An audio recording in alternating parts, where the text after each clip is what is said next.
Boa noite a todos. Estamos aqui mais uma vez reunidos para falar de espiritismo e de espiritualidade. Estamos aqui mais uma vez reunidos para estudarmos as mensagens de Emmanuel no livro Fonte Viva. Hoje, tratando do capítulo 103, intitulado Cruz e Disciplina. Mas antes de iniciarmos a análise do capítulo, a análise das palavras de Emmanuel, eu gostaria de convidar a todos para uma breve oração, para um momento de introspecção e conexão com os nossos amigos espirituais que nos acompanham, que estão conosco em nossos lares neste momento. Então, peço a todos que fechem os olhos, busquem relaxar, busquem conectar-se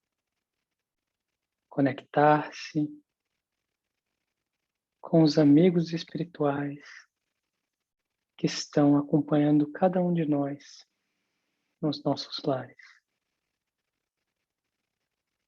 Pai, estamos aqui mais uma vez reunidos em Teu nome, mais uma vez reunidos para explorar, para aprender, para desenvolver o nosso conhecimento, para expandir a nossa paz, para expandir o nosso amor. Que sejamos cada um de nós essa noite receptores da luz divina. Que sejamos cada um de nós essa noite receptores das mensagens que o Cristo guarda para cada um de nós. Dai-nos força, Pai, em nossa jornada. Dai-nos força para que possamos carregar ao modo do Cristo as nossas próprias cruzes, nas nossas via crucis da encarnação. Que possamos suportar, Pai, a dura jornada, muitas vezes debaixo de pedras e de palavras que ferem como espinhos, mas que possa as verdades que estudamos nos darem força para prosseguir, mesmo diante dos desafios que a vida nos apresenta. Ilumina-nos, Pai.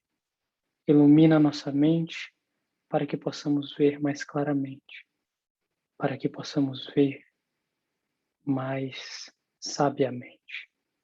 Que assim seja. Boa noite, meus amigos.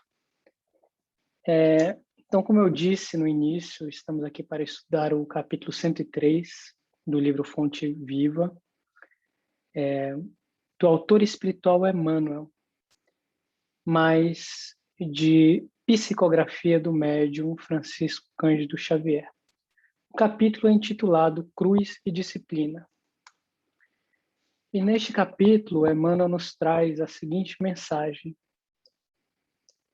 E constrangeram um certo Simão Cireneu, pai de Alexandre e de Rufo, que por ali passava, vindo do campo, a que levasse a cruz. Marcos, capítulo 15, versículo 21. Muitos estudiosos do cristianismo combatem as recordações da cruz, alegando que as reminiscências do Calvário constituem indébita cultura de sofrimento. Asseveram a negativa lembrança do Mestre nas horas da crucificação entre malfeitores vulgares. Somos, porém, daqueles que preferem encarar todos os dias do Cristo por gloriosas jornadas e todos os seus minutos por divinas parcelas de seu ministério sagrado ante as necessidades da alma humana. Cada hora da presença dele entre as criaturas reveste-se de beleza particular, e o instante do madeiro afrontoso está repleto de majestade simbólica. Vários discípulos tecem comentários extensos em derredor da cruz do Senhor e costumam examinar com particularidades teóricas os madeiros imaginários que trazem consigo. Entretanto, somente haverá tomado a cruz de redenção que lhe compete aquele que já alcançou o poder de negar a si mesmo, de modo a seguir nos passos do Divino Mestre. Muita gente confunde disciplina com iluminação espiritual. Apenas depois de havermos concordado com o jugo suave de Jesus Cristo, podemos alçar aos ombros a cruz que nos dotará de asas espirituais para a vida eterna. Contra os argumentos, quase sempre ociosos, dos que ainda não compreenderam a sublimidade da cruz, vejamos o exemplo de Cireneu. Nos momentos culminantes do Salvador, a cruz do Cristo foi a mais bela do mundo. No entanto, o homem que o ajuda não o faz por própria vontade, e sim atendendo à requisição irresistível. E ainda hoje, a maioria dos homens aceita as obrigações inerentes ao próprio dever, porque a isso é constrangida.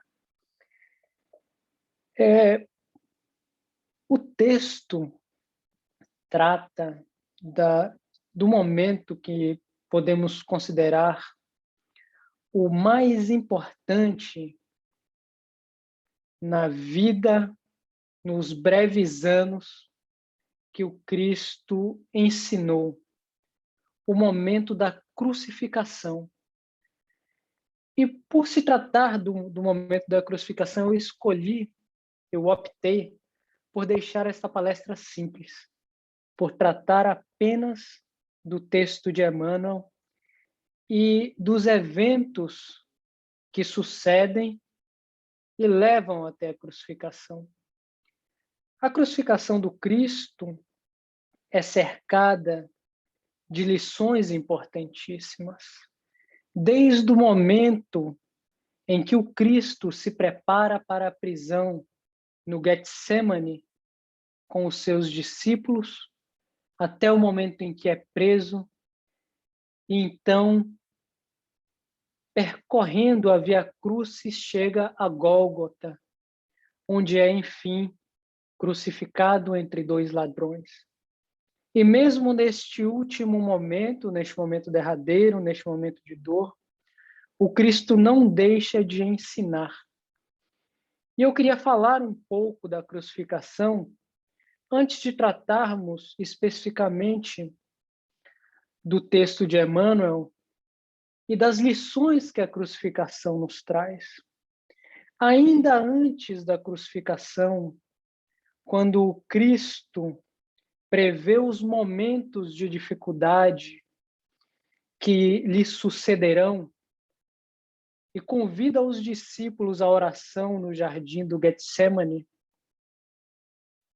ele afasta-se um pouco dos discípulos e diz: fiquem aqui orando, que eu vou um pouco mais à frente e vou entrar em oração para me preparar para os momentos graves que eu terei de enfrentar. E Cristo ali nos dá uma lição, primeiro, de humanidade e de aceitação. Naquele momento em que ele pede ao Pai, Pai, afasta de mim esse cálice, ele mostra a insegurança de todos os homens diante das provas da vida. É óbvio que nenhum de nós sofreu provação qual a provação do Cristo. Mas ainda ali, prevendo aquela dificuldade através dos seus dons mediúnicos, através da sua clarividência, o Cristo diz: mas que seja feita, perdão, a tua vontade, Pai, e não a minha, demonstrando a obediência e a compreensão, muito mais do que a obediência, à vontade de Deus. Porque a vontade de Deus é o bem para todos os homens, e a minha vontade é o bem egoísta e particular para a minha pessoa unicamente. Então, o Cristo, doando-se naquele momento, entregando aquele corpo físico que ele ocupava ao Pai, para que uma lição maior fosse dada aos homens, mostra para nós a maneira pela qual, e é assim que o Espiritismo nos ensina, devemos enfrentar as situações inevitáveis da vida que se nos apresentam para a nossa própria melhoria e, portanto, para o bem maior da humanidade. Ainda ali, naquele momento, o Cristo retorna para os discípulos que o acompanhavam e os encontra dormindo. E diz: vocês não puderam orar nem uma hora comigo? E eu acho isso muito significativo, porque quantas vezes o Mestre veio até nós e nos encontrou dormindo? Quantas vezes nos comprometemos com o Mestre, mas preguiçosamente nos pomos a dormir? É muito importante observarmos os simbolismos que cercam o momento da crucificação. Após este momento, Cristo encontra os discípulos dormindo algumas vezes, mesmo tendo chamado a atenção deles. E eram os discípulos, não eram homens tão falíveis quanto nós. Os soldados chegam, Cristo entrega-se para ser preso. Simão Pedro desembainha a espada, corta a orelha do sacerdote. E Cristo, jamais perdendo a necessidade de ensinar, primeiro opera o milagre, refaz a orelha do sacerdote, mas diz: Pedro, quem fere com a espada, pela espada morrerá. O que nós trouxemos para o ditado ou dito popular de quem com o ferro fere, quem com o ferro será ferido. E ali, Cristo, mais uma vez, obedecendo àqueles que demandavam a sua vida, vai com eles até o templo. No templo, o Cristo passa a ser interrogado. Durante o interrogatório, ele responde ao sacerdote que o interrogava, dizendo: por que você não pergunta às pessoas para quem eu preguei o que eu disse? E nesse momento ele é esbofeteado pelo soldado.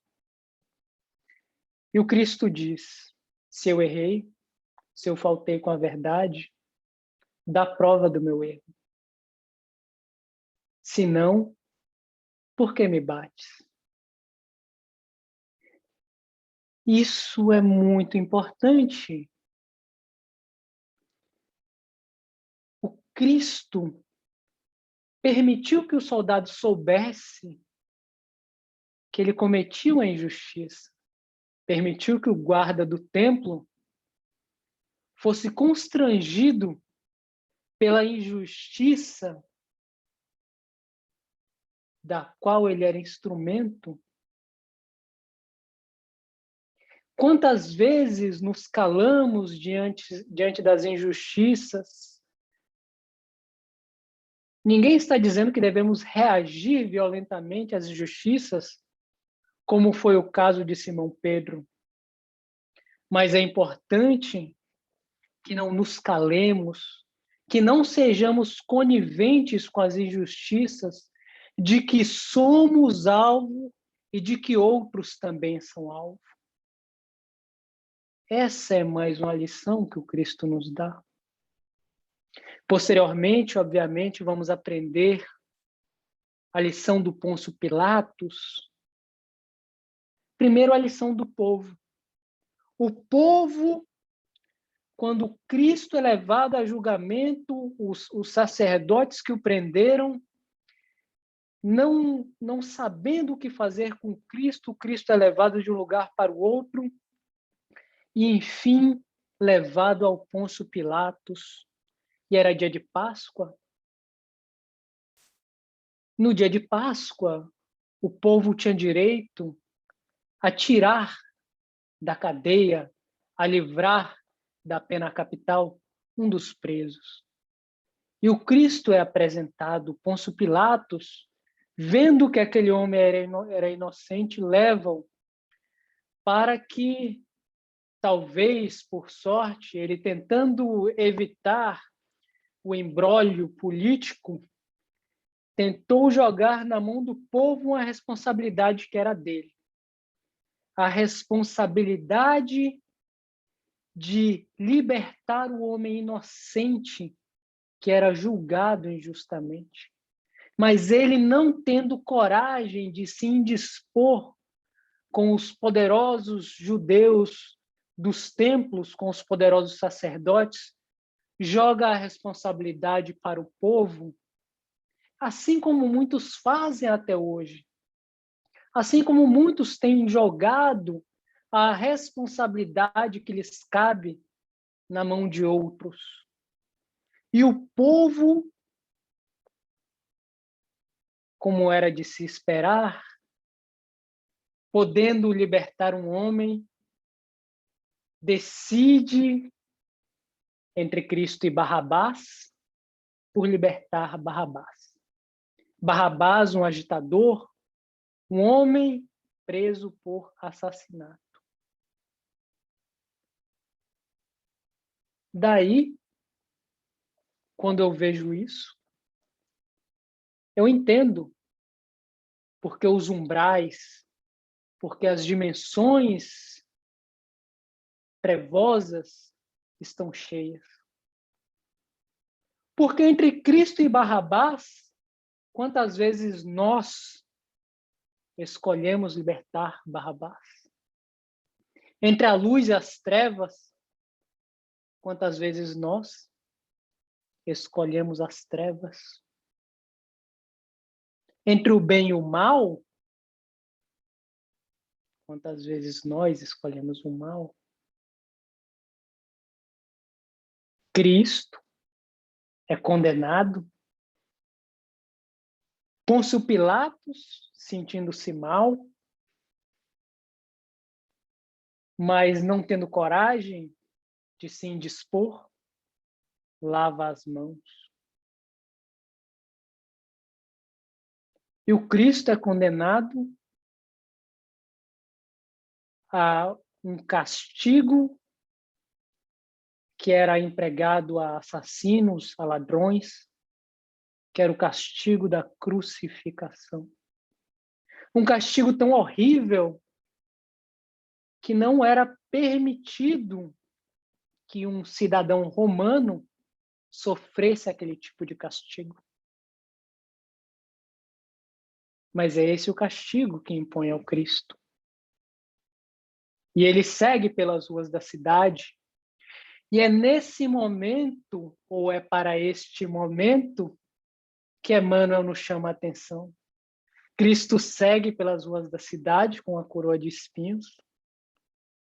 As pessoas gritam palavrões, riem-se dele, atiram pedras.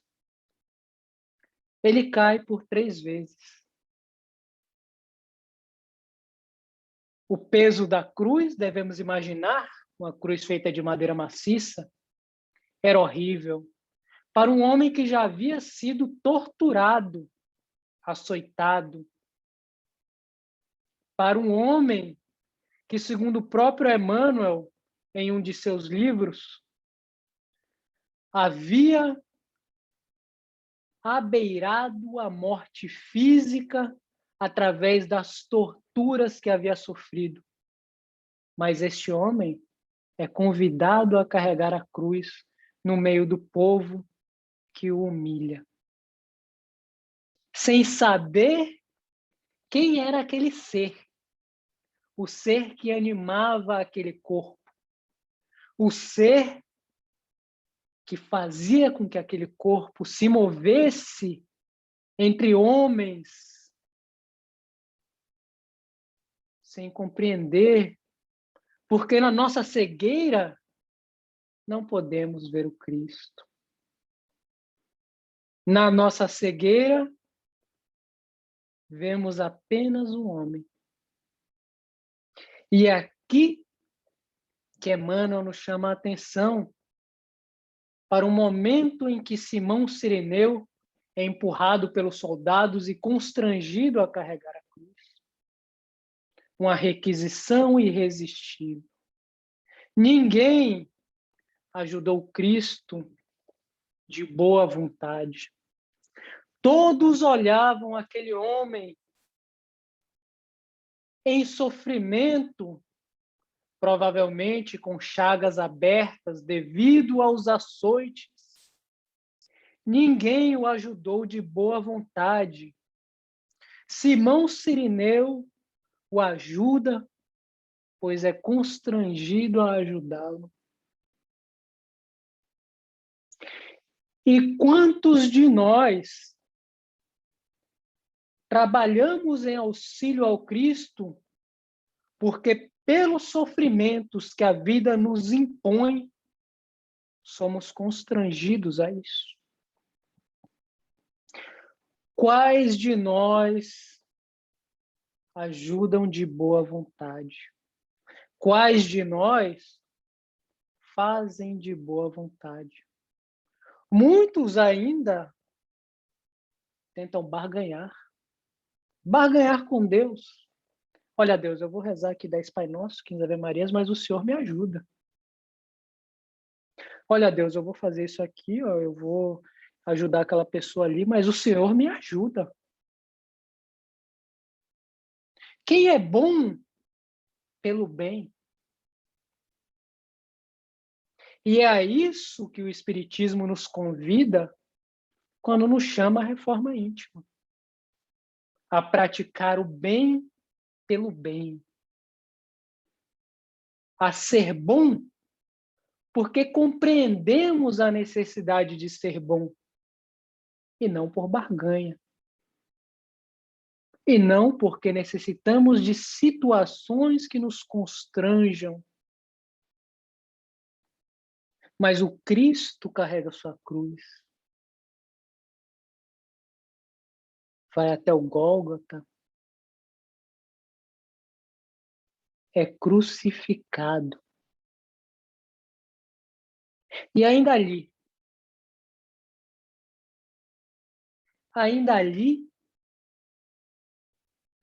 não perde a oportunidade de ensinar. E é para isso que Emmanuel nos chama a atenção. O Cristo na cruz nos dá a mais sublime lição. Cristo, em seu ministério, nos chama à compreensão, ao não julgamento, ao perdão das ofensas. E ali, naquela cruz, sentindo-se abandonado, diz: Pai, por que me abandonastes? Mas ali ele diz: Pai, perdoa-lhes. Perdoa-lhes porque eles não sabem o que fazem. Perdoando aqueles que o prenderam, aqueles que o julgaram, aqueles que o torturaram, aqueles que se omitiram, aqueles que o crucificaram. São perdoados pelo Cristo, que nos dá a lição de que o perdão é possível, de que a compreensão é possível. Como se Cristo nos dissesse: se eu posso perdoar homens que fizeram isso a mim, porque vocês não perdoam muitas vezes muito menos, coisas muito menos dolorosas. Se eu posso perdoar-lhes, vocês também podem. Na minha opinião, nesse momento, os milagres, os fenômenos são secundários diante dessa lição suprema de perdão. Ainda ali, Cristo, entre dois ladrões, um deles dirá: você não é o Filho de Deus? Por que não lança essa cruz fora e sai andando, caçoando, fazendo piadas com o Cristo, mesmo tendo sido condenado justamente porque ele havia cometido um crime? Mas o outro não. O outro, que ficou conhecido posteriormente como São Dimas,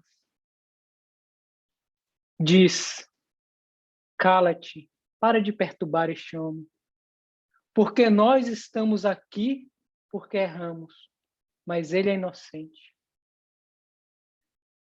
E pede ao Cristo: me leva para o teu reino contigo.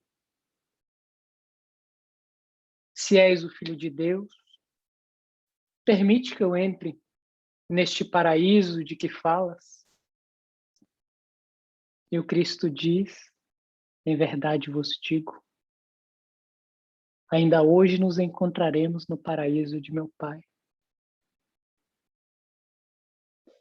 E é com essa lição do Cristo,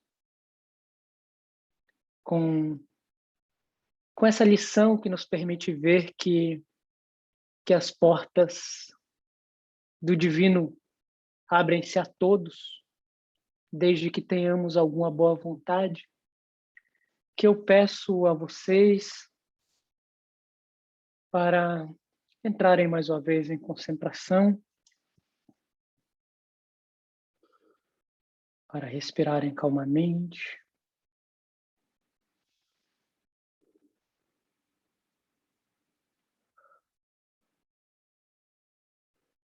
Neste momento, nos preparamos para receber o passe, os irmãos espirituais que estão conosco,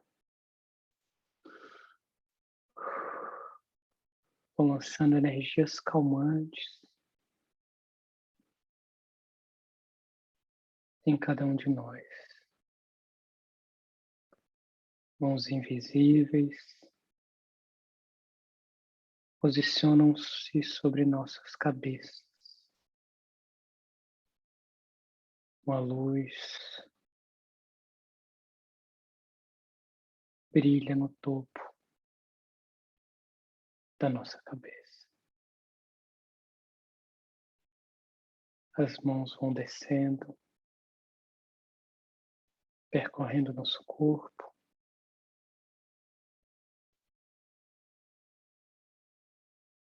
Permitamos que estes irmãos removam as energias deletérias, os acontecimentos mais difíceis da nossa semana. Enquanto os irmãos vão realizando passe, entremos nós em oração. Pai, que a tua luz que desce sobre cada um de nossos lares, que ilumina o aposento que nos encontramos, traga calma, paz, harmonia, bem-estar ao ambiente em que vivemos.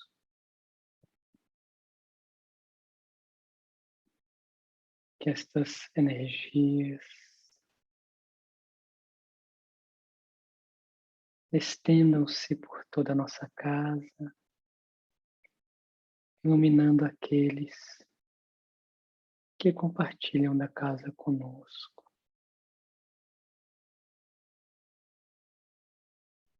Limpando, curando. Pedimos, Pai, que estas luzes curativas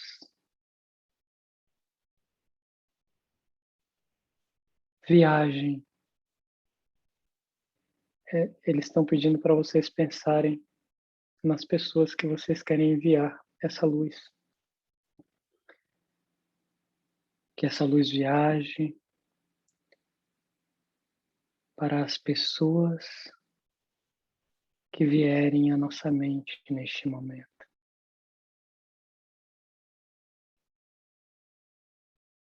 Que eles possam receber também essa luz. Que eles possam ser também iluminados e beneficiados por esta luz. Que esta luz se expanda até o nosso local de trabalho,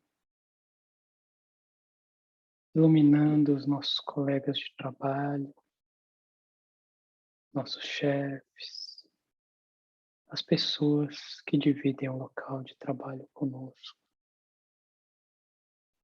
E que essa luz, Pai, se expanda mais e vá aos que necessitam nesse momento. Aqueles que precisam, que estão nos hospitais, nas prisões, nas ruas, que todos possam receber esta energia. Obrigado por estarmos aqui reunidos mais uma vez.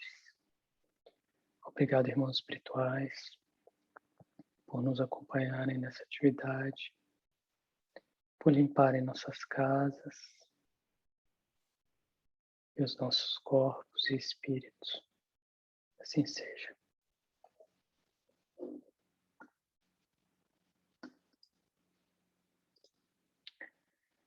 Bom, é isso. Muito bem, pessoal. Obrigado. Boa noite a todos. Boa noite, Davi. Obrigada. Obrigada. Boa noite. Boa noite. Obrigada, boa noite. Então,